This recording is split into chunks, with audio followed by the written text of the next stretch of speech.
So, that is how you get the knowledge. Knowledge of yoga is not just theoretical knowledge. It is what you put in practice that creates transformation. And that is what's important. If just ingesting information and think that you're going to know what yoga is, that is a delusion. That's why Master Shivananda said that an ounce of practice is worth more than tons of theory. It's not that 1 ounce of practice worth 1 ton of theory. It's worth more than tons of theory. So being here in the ashram, you are given the opportunity to put it in practice. And you experience the transformation. The saint went on to emphasize that that mouth into which the name of God does not enter is fit to be filled with mud. The song that Rasa composed, listening to my lectures, and it inspires her to express it in a few verses. And this is the ability of these rishis, yogis. They're able to condense the intricate, lofty philosophies in just a few verses. So today, people are aware that health is their responsibility. Gone are the days where people think that once they have their doctor and insurance, means that their health is insured. Now more and more they're getting to understand that health is their responsibility. Health is your responsibility.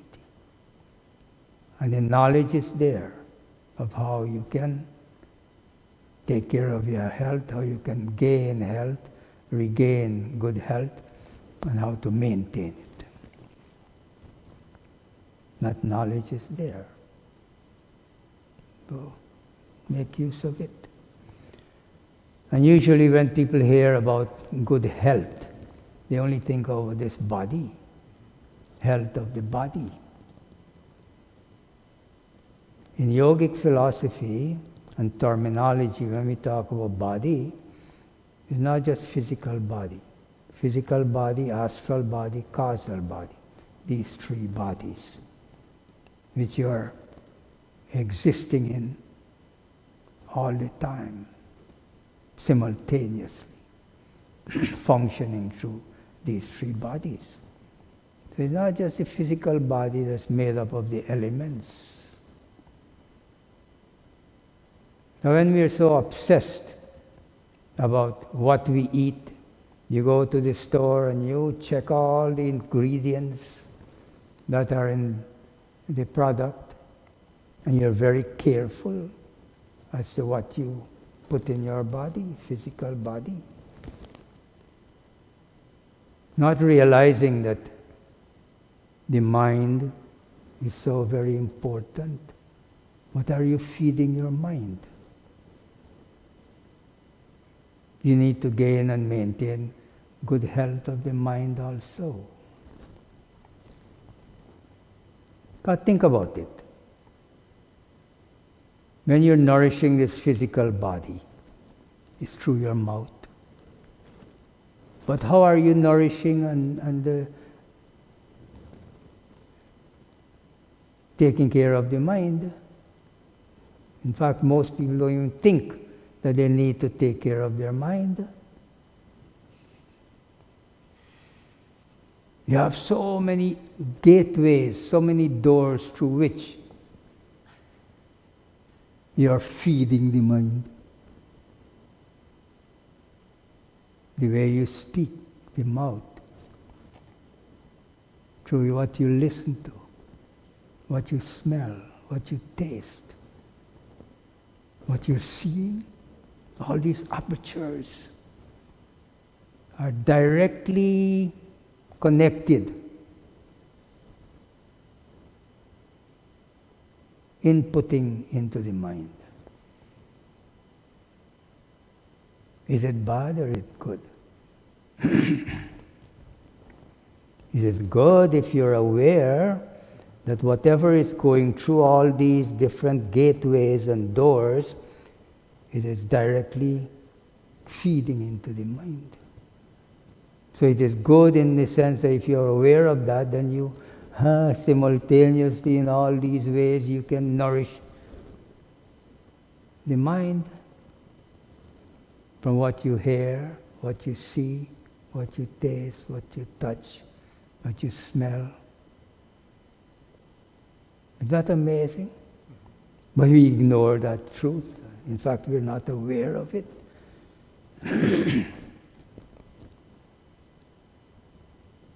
Just like how through your mouth you can eat things that are toxic, that is not so nourishing to the body. And you take care of what you take in through the mouth, goes into the stomach, processed, distributed to every cell in the body. Think about it. Just one gateway you can corrupt the mind, pollute the mind. You listen to gossiping, what you're listening to, what you're smelling. People directly snort poison that go directly into the brain, and they don't think about it, not realizing that they are abusing, destroying the most important tool and instrument that God has given you. They listen to all this garbage, directly feeding it into the mind. You're smelling things that even call poison.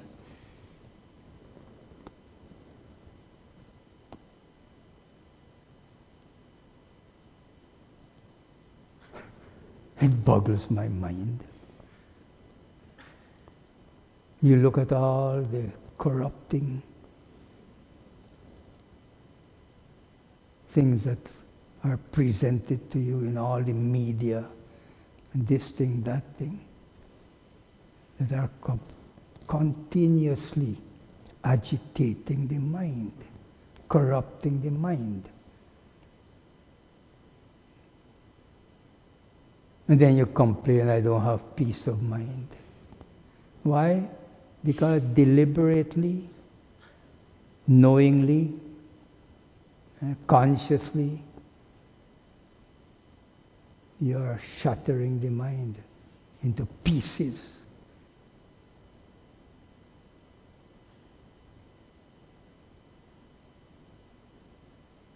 Try to harness the whole mind, not to have a piece of it. Because you shatter it so much into pieces. Harness the power of the mind through yoga sadhana, through right knowledge, right understanding, right practice, right awareness. Protect your mind, nourish it, regain its good health. And you know that this is happening when, to the extent that you're experiencing more and more peace of mind, shanti, peace. Thank you all for listening. Would you like some questions, Guruji? Okay.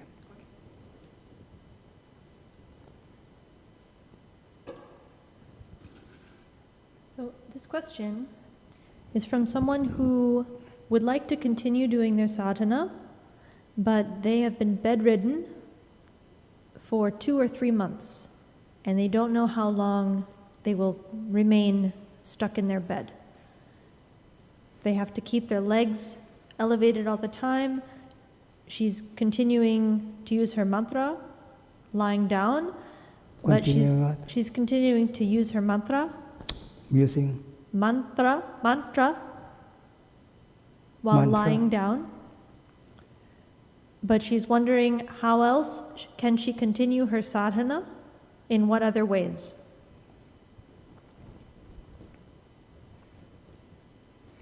Well, you are blessed in that you are aware that there are things that you can do. Doing doesn't only mean physically, you have to do asana, but you can do pranayama, you can breathe. Most important, you are thinking.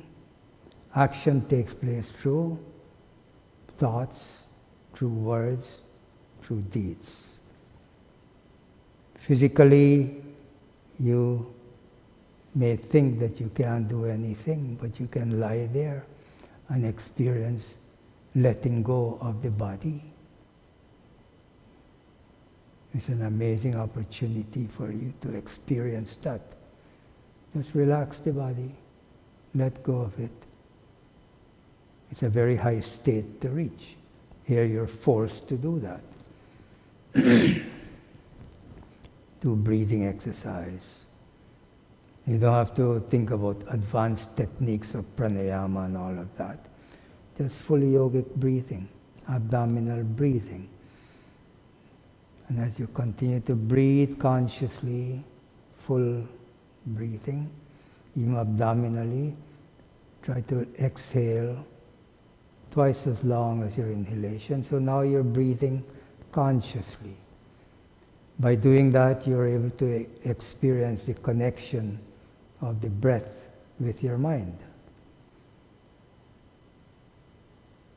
These are things that people strive so much to have that experience. Here you're forced, you're placed in this situation where you can experience it. Experience that connection between the breath and the mind. And you'll see how that breathing will help you to gain shanti of the mind. Apart from this, you use your mind, you say you're using your mantra. You haven't really explored the depth of mantra. Repetition. Mental repetition of the mantra will help you to transcend, to go beyond the realm of time and space. So the mantra is there just to help you to quiet the mind, quiet the chattering of the mind. Go beyond the idea of, oh, I can't do anything, what else can I do? You don't have anything else to do, just repeat your mantra. Morning, noon, and night, and even your sleep, it will go on. Then you'll become one with that mantra. Everything that everybody is striving for, you can experience it. The yogi, when he's sitting there, what is he doing? Is he running, jogging, jumping up? He's just still, steady. The mantra is going on. There's no difference. You are there. Take advantage of it to experience that which everybody is striving for, struggling for. You have it all. God bless you. Om Shanti. Guruji, are there days when you don't feel as spiritually connected? If so, what do you do to anchor yourself in the midst of this disconnection, particularly if you've already taken the right action with breathing yoga and meditation. I didn't get all from the beginning. Are there days when you don't feel as spiritually connected? And if so, what do you do to anchor yourself in the midst of this disconnection, particularly if you've already done breathing, yoga, and meditation? Or, if you are in bliss all the time, what do you suggest for those that aspire or your disciples who encounter that same circumstance of spiritual disconnection?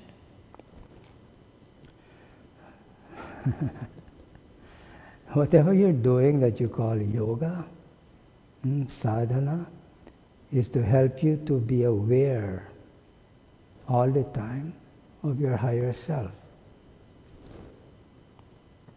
To be aware of this divinity that is omnipresent. You're never disconnected from it. All you are experiencing is that you're not aware of it. So sadhana, breathing, asana, pranayama, all these things, is only a way to help you to maintain the equipment, the body, and the mind, the senses, and so on. But it should be just a beginning, something that helps you to start up this process. Like you have a motor car, you turn it on, it starts it up. That's what you're doing with your asana, pranayama, and all these things. It's to start this process so that it goes on all day, where you are aware. That is called awareness of this omnipresence of this divine. Eventually, thou art that. You get to understand, I am that pure consciousness. I'm never disconnected from it. You're always that. You're always one with that ocean of consciousness. So it is a practice. If you understand that, you'll never be disconnected from that truth and that fact.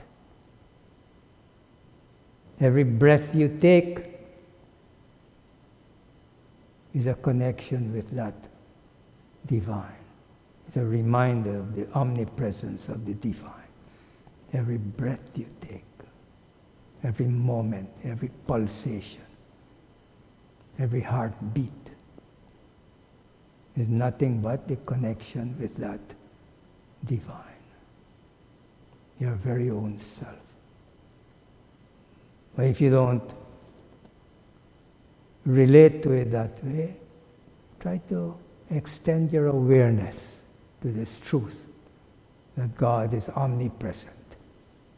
God is, not just in every atom of creation. God is every atom. And even beyond that.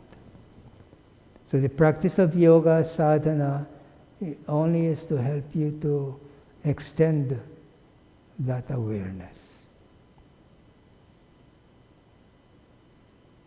So continue with your sadhana, be joyful, happy, appreciate the blessing that you're exposed to this knowledge. Hari Om.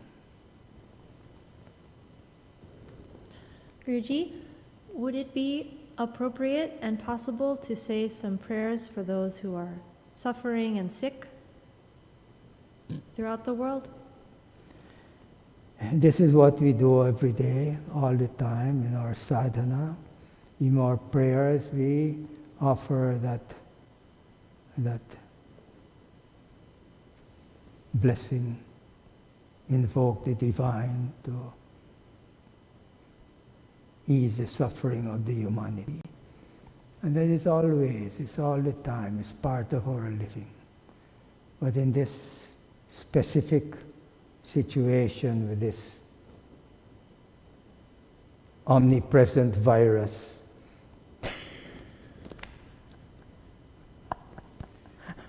which we are trying to protect ourselves from. We also in our prayers not only pray for ourselves, but for all of humanity.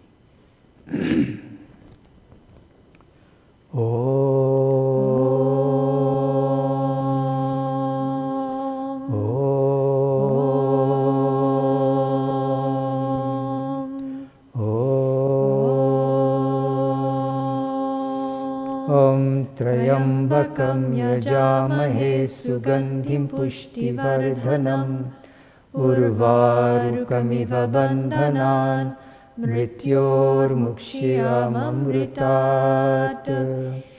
Om Trayambakam yajamahe sugandhim pushtivardanam urvarukamiva bandhanan mrityormukshiyamamritat. Om Trayambakam yajamahe sugandhim pushtivardanam urvarukamiva bandhanan mrityormukshiyamamritat. Om Sarvesham Swasti Bhavatu Sarvesham Shantir Bhavatu Sarvesham Purnam Bhavatu Sarvesham Mangalam Bhavatu Sarve Bhavantu Sukhinaha Sarve Santu Niramaya Sarve Bhadrani Pashyantu Ma Kaschit Dukhabhag Bhavit Asato Ma Sadgamaya Tamasho Ma Jyotirgamaya Mrityorma Amritam Gamaya. Om Purnamada Purnamidam Purnat Purnamudachyate Purnasya Purnamadaya Purnameva Vashishyate. Om Shanti Shanti Shanti. Om Peace Peace Peace.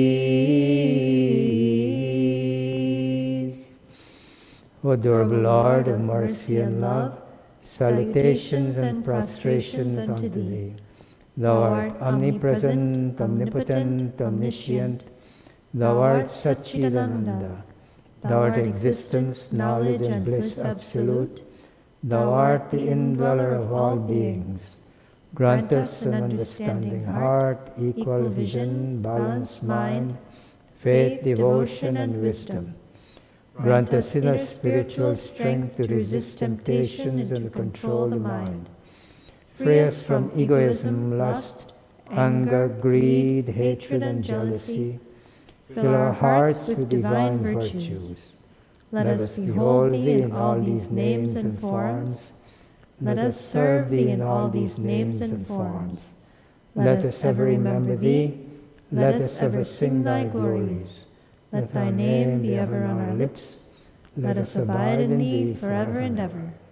Bolo Satguru Shivananda Maharaj Ki Jai! Hari Om.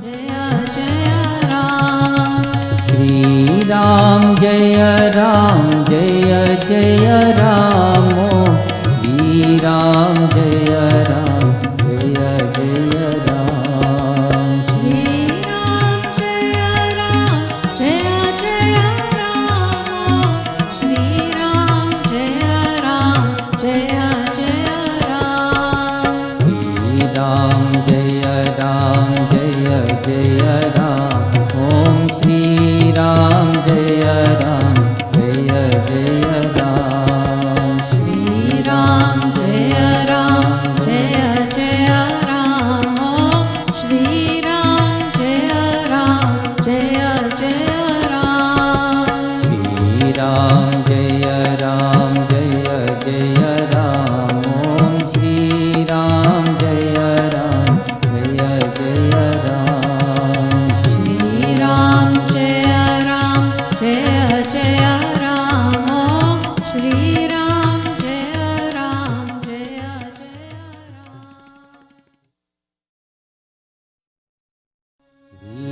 Ram Jaya Ram Jaya Jaya